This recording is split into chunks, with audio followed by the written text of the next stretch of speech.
Hello friends, तो कैसे हैं आप सब।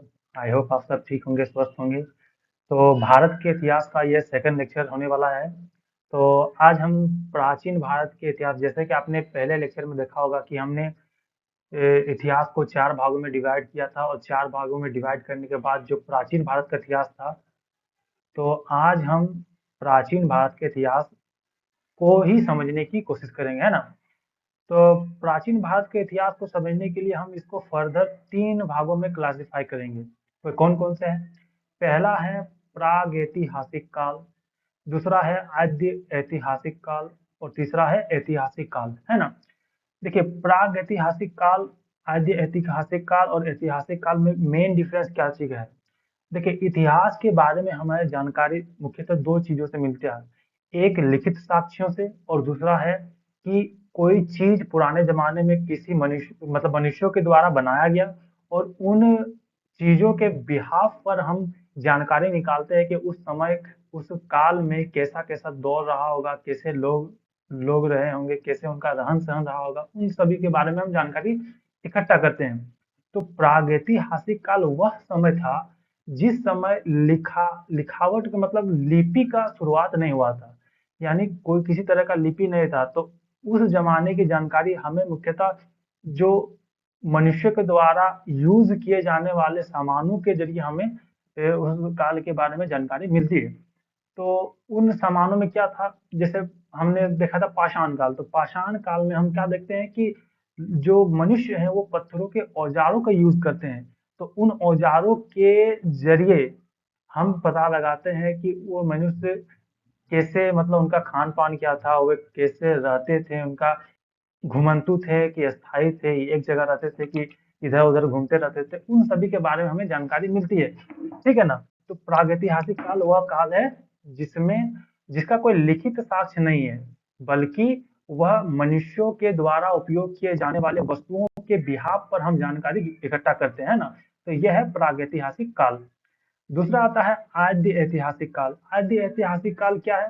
यह ऐसा काल रहा, या ऐसा समय रहा है जिसमें मनुष्यों ने एक लिपि स्थापित कर ली थी। यानी यह ऐसा समय रहा है जिसमें लिखित साक्ष्य तो हैं, लेकिन अभी तक उनको पढ़ा नहीं जा सका है ना। तो ये आद्य ऐतिहासिक काल का जो समय रहा है वो है प्राचीन भारत के इतिहास में। दूसरा है ऐतिहासिक काल। ऐतिहासिक काल क्या है? जिसका एक लिखित साक्ष्य भी मौजूद है, और पुरातात्विक साक्ष्य भी मौजूद है। यानी जो मनुष्य के द्वारा यूज किए जाने वाले औजार थे, सामान थे, वो भी मौजूद है, और लिखित साक्ष्य भी अभी मौजूद है ना। तो और उनको पढ़ा भी जा चुका है। तो ये जो समय था वो है ऐतिहासिक काल। अब देखिए, प्राग ऐतिहासिक काल एक बहुत ही लंबा समय रहा है, ठीक है ना। मनुष्य बहुत देर बाद एक लिपि को स्थापित करने में कामयाब रहे हैं। तो प्रागैतिहासिक काल को भी अच्छे से पढ़ने के लिए हम इसको फिर से तीन कैटेगरी में डिवाइड करते हैं। पहला है पाषाण काल, ठीक है, इसको लिथोइक एज भी कहते हैं। तो पाषाण काल का मतलब क्या है कि ऐसा समय जिस समय मनुष्य पत्थरों के औजारों का उपयोग करके अपना जो रोजमर्रा के काम है वो पूरा करते थे। तो वे समय, वो जो काल कहलाता है वो पाषाण काल कहलाता है। उसके बाद बहुत समय बाद धीरे धीरे आता है काश्य युग। काश्य का मतलब है ब्रोंज एज। जैसे सिंधु घाटी सभ्यता है ना, तो सिंधु घाटी सभ्यता में ब्रॉन्ज के औजारों का यूज किया जाता। तो जो पुरातात्विक के साक्ष्य मिलते हैं उनमें ब्रॉन्ज के जो सामान है वो देखने को मिलते हैं। तो काश युग कहलाता है वो। उसके बाद आता है लोहे की खोज होती है। तो उसके बाद जो समय आता है उसको कहा जाता है लोह युग। तो लोह युग में हम उत्तर वैदिक काल, जैसे हम पहले लेक्चर में देख चुके हैं कि लोहे के खोज होने के बाद ही पूर्व वैदिक काल के बाद हम उत्तर वैदिक काल में शिफ्ट होते हैं, जंप करते हैं ना। तो उत्तर वैदिक काल के बाद का जो समय रहा है वह हमारा लोह युग रहा है। तो प्रागैतिहासिक काल, उसमें पाषाण काल, काश युग और लोह युग, तो इन सभी पे डिवाइड करके हम इसको समझते हैं। तो ठीक है, तो अब चलिए हम पाषाण काल के बारे में जानकारी प्राप्त करते हैं, कैसा कैसा पाषाण काल रहा है। तो ये एक चार्ट है, उस चार्ट को देखिए, और इसमें ही सारा पाषाण काल से रिलेटेड जितना भी सवाल आ सकता है और जिनकी जानकारी हम ले पाते हैं, ये इसी चार्ट से हमको देखने को मिल सकता है। देखिए, इधर हमने लिया है आधार, यानी ठीक है, इधर हम चेंज कर लेते कलर। तो ये है हमारा आधार। आधार में हमने क्या के लिया है, वाइज है, इसमें हम काल यानी समय लिए हैं। उसके बाद चरण है, लक्षण है, खोज, औजार और महत्वपूर्ण स्थल, ये सभी हमारे एक आधार है। इनके कौन कौन से मतलब चेंजेस आए हैं समय के साथ वो देखेंगे। तो इधर है पुरा पाषाण काल, मध्य पाषाण काल और नव पाषाण काल, है ना। तो पाषाण काल को भी फिर हमने 3 भागों में डिवाइड किया। कौन कौन से, पुरा पाषाण काल, मध्य पाषाण काल और नव पाषाण काल। अब देखिए समय क्या था पुरा पाषाण काल का। तो अगर समय की बात करें तो पूरा पाषाण काल का जो समय होता है वो 6 लाख बीसी से लेकर 10,000 बीसी तक हमें देखने को मिलती है ना। बहुत ही लंबा समय रहा है पूरा पाषाण काल का। मध्य पाषाण काल उसके बाद आता है, ठीक है ना। तो 10,000 से लेकर 4,000 बीसी तक हम देखते हैं कि मध्य पाषाण काल का समय हमें देखने को मिलता है। उसके बाद नव पाषाण काल, यह भी हमें 10,000 से लेकर 1,000 तक देखने को मिलती है। तो इन दोनों से हमको क्या जानने को मिलता है कि ये जो मध्य पाषाण काल था और नव पाषाण काल था, ये एक संक्रमण काल था, यानी दोनों साथ साथ चल रहे थे, है ना। उसके बाद आता है चरण। देखिए पूरा पाषाण काल जैसे देखिए 6 लाख बीसी से लेकर 10,000 बीसी, यानी बहुत लंबा समय मतलब रहा है, गैप रहा है। तो उसको भी फर्दर 3 भागों में क्लासिफाई करते हैं।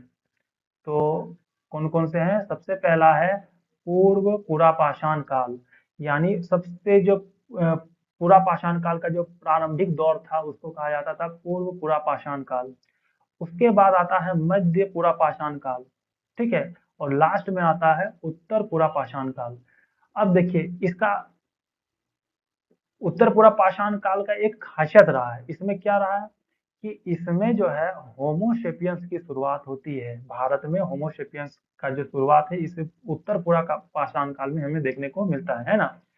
अब देखिए लक्षण में क्या है कि पूरा पाषाण काल में, अच्छा सॉरी यहाँ पर एक मिस्टेक है, ये हाँ पूरा पाषाण काल।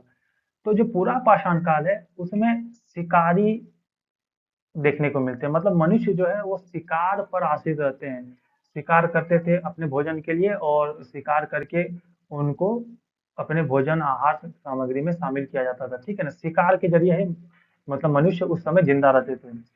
खाद्य संग्राहक थे, मतलब खाने को इकट्ठा करते थे, यानी शिकार करने के बाद उनको संग्रह किया जाता था कि बाद में इसका उपयोग किया जा सके।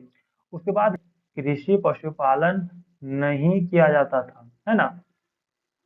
उसके बाद देखिए मध्य पाषाण काल में क्या हुआ। मध्य पाषाण काल में शिकार तो होता ही था, मतलब पूरा पाषाण काल में शिकार होता था, आखेट होता था। उसके बाद मध्य पाषाण काल में भी आखेट होता था, नव पाषाण काल में भी आखेट होता था। खाद्य संग्राहक दोनों में थे, मध्य पाषाण काल में भी लोग खाने को संग्रह करते थे, नव पाषाण काल में भी खाने को संग्रह किया जाता था। लेकिन यहाँ पर एक चेंज दिखाई देता है। देखिए जैसे पूरा पाषाण काल में कृषि पशुपालन नहीं होता था, है ना।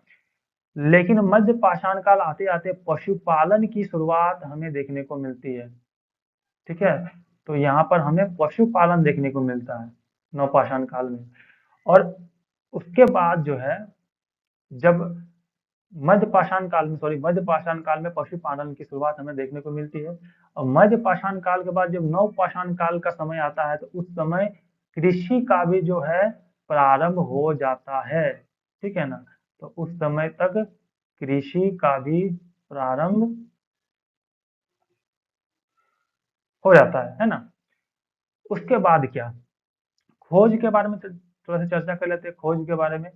अब देखिए पूरा पाषाण काल में आग का खोज होता है, ठीक है ना। जैसे मनुष्य आग की खोज कर लेते हैं और आग का जो प्रॉपर प्रयोग है, कैसे उसको कंट्रोल करके उसको अपने उपयोग में लाया जाए, वह मनुष्य सीखते हैं मध्य पाषाण काल में। तो क्वेश्चन अगर पूछा जाएगा कि आग का प्रयोग मनुष्यों ने कब सीखा, तो ये मध्य पाषाण काल का समय है जब आग का प्रयोग प्रचलन में आया था। नव पाषाण काल में एक बहुत ही इंपॉर्टेंट घटना घटा था जिसको कहे पहिए का खोज, है ना। इतिहास में पहिए का खोज बहुत ही इंपॉर्टेंट मतलब अपना एक मील का पत्थर रखता है, ठीक है ना। तो ये एक पहिया का खोज नव पाषाण काल में हमें देखने को मिलता है। उसके बाद आता है औजार। औजार कौन कौन से यूज किए जाते थे अलग अलग समय में। तो पूरा पाषाण काल में स्वाट जाइट, सल्क ब्लेड, बड़े पत्थरों के औजार यूज किए जाते थे, यानी पत्थर जो है वो बड़े आकार के होते थे। वहीं जो मध्य पाषाण काल है उसमें माइक्रोलिथ यानी छोटे पत्थरों के औजार का यूज किया जाता था, यानी छोटे छोटे पत्थर है उन्हीं से औजार बनाकर उनका प्रयोग किया जाता था मध्य पाषाण काल में। उसके बाद नव पाषाण काल आते आते स्लेट से बने औजार, यानी वो बहुत ही पतले औजार रहते थे, उसको चीर फाड़ करने के लिए मेनली यूज किया जाता था। क्योंकि धीरे धीरे जब पूरा पाषाण काल से मध्य पाषाण काल आता है, तो जैसे हम बताएं कि होमोसेपियंस की शुरुआत होती है धीरे धीरे, तो होमोसेपियंस की शुरुआत होने के बाद उनके जो हाथ है, हाथ की बनावट थोड़ी सी जैसे अभी का प्रेजेंट का जो हाथ है उस तरह का आने लगता है ना। तो उसको पकड़ने के लिए अब हाथ मजबूत हो जाते हैं, यानी अब जो मनुष्य है वो किसी छोटे वस्तु को भी अच्छे से पकड़ सकता था। तो उस कारण से स्लेट के बने औजार आते हैं, छोटे छोटे औजार जिनको चीरने फाड़ने के लिए यूज किया जाता था। उसके बाद आता है महत्वपूर्ण स्थल। अब कौन कौन से स्थल रहे हैं, जैसे देखिए अतिरम पक्कम रहा है। अतिरम पक्कम है, अतिरम पक्कम कहाँ है, तमिलनाडु में। तो तमिलनाडु में ये जो जगह है यह भी पूरा पाषाण काल से संबंधित है। हथनोरा, हथनोरा में क्या है कि हथनोरा में सबसे पहले मानव खोपड़ी के साक्ष्य हमें देखने को मिलते हैं ना। तो हथनोरा में मानव खोपड़ी में, ये एमपी में है, मतलब मध्य प्रदेश में। भीमबेटका गुफाओं के बारे में आपने सुना होगा, जिसमें बहुत सारे कलाकृतियां बनी है, चित्र बने हैं। ये भी पूरा पाषाण काल से संबंधित रखते हैं। मिर्जापुर जो यूपी में है, इसमें भी ये जो जगह है ये भी पूरा पाषाण काल से संबंधित रखता है। मिर्जापुर है, इसमें तीनों कालों के औजार मिले, जैसे मध्य पाषाण, पूरा पाषाण काल, मध्य पाषाण काल और नव पाषाण काल, तीनों समय के औजार इसमें देखने को मिलते हैं। उसके बाद आता है मध्य पाषाण काल। मध्य पाषाण काल में जो एक जगह है चौपानी मांदो, चौपानी मांदो जो है, इसमें मिट्टी के बर्तन यानी मृदभांड मिले हैं, उस समय के मध्य पाषाण काल के मृदभांड में देखने को मिले हैं। सराय नारायण जो यूपी में है, इस ये भी मध्य पाषाण काल से जुड़ा है। तो बागौर और अहमदनगर से पशुपालन के सर्वप्रथम प्रमाण भारत में देखने को मिलते हैं, है ना। तो ये मध्य पाषाण काल के। उसके बाद आता है हमारा उसके बाद आता है हमारा बुर्ज होम, जो कि जम्मू कश्मीर में देखने को मिलता है। तो बुर्ज होम, इसमें गर्तवास देखने को मिलते हैं, यानी कब्र में मनुष्यों के साथ साथ जानवरों के शव को भी दफनाया जाता था, जैसे जिसमें कुत्ते शामिल थे मेनली। तो उन जो कुत्तों का मानव के साथ, यानी जानवरों का मानव के साथ जो दफनाया जाता है वो गर्तवास कहलाता है। तो गर्तवास में भी बुर्जोहम में ये गर्तवास मिले हैं उस समय, नवपाषाण काल के समय।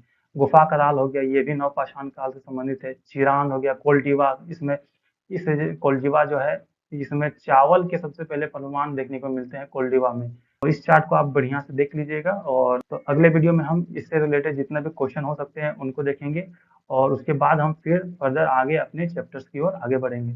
तो मिलते हैं आपसे नेक्स्ट वीडियो में।